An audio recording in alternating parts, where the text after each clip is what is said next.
আজকে আপাতত আমরা 500 জন যাচ্ছি, পর্যায়ক্রমে আমরা সবাই চলে যাবো। হ্যাঁ, যেটা কথা হচ্ছে এটা অত্যাবশ্যক সার্ভিস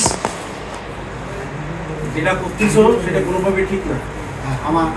এটা হচ্ছে আমার রিকোয়েস্ট হচ্ছে তোমরা এই পথ থেকে ফিরে আসো, ফিরে আসে সঠিক পথে অত্যাবশ্যক সার্ভিস মানুষের সেবা দাও, ঠিক আছে?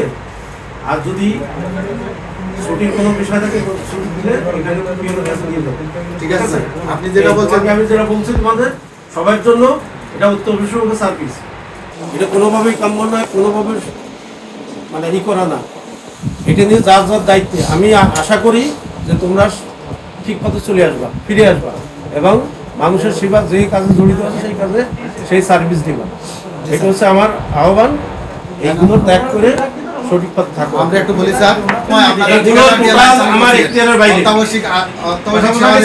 আমি একটু বলি স্যার, অত্যাবশ্যক সেবার কথা বলছেন, আমি এটা মানি। অত্যাবশ্যক সেবা যখন আমরা আন্দোলনে ছিলাম, আপনারা ঠিকাদার বা অন্যান্য লোকজন নিয়ে আপনারা লাইন চালু করছেন, এইবারও সেটা করবেন আপনারা। আশা করবো আপনি এবং আমাদের আরবি অবশ্যই এটা করবেন।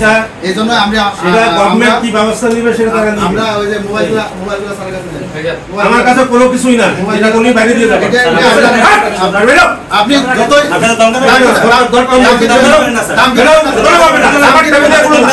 আমার টেবিলে এগুলো না, আমার টেবিলে এগুলো না,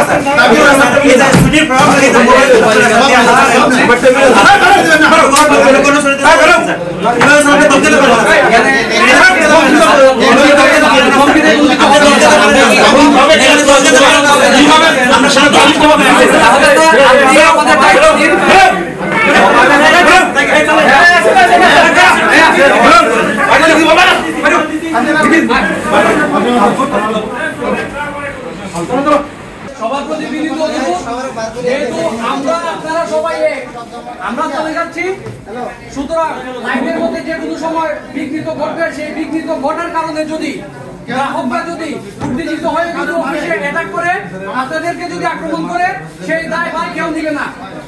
যেহেতু জিএম স্যার আমাদের দায়িত্ব নেয় নাই, আপনাদের দায়িত্ব কেউ নিবে না। সেই ক্ষেত্রে আপনাদের একান্তই নিজস্ব ব্যক্তিগত মতামত বা আপনারা নিজস্ব দায়িত্বে চলে আসুন, আমাদের সাথে সংহতি প্রকাশ করে আপনারা চলে আসুন।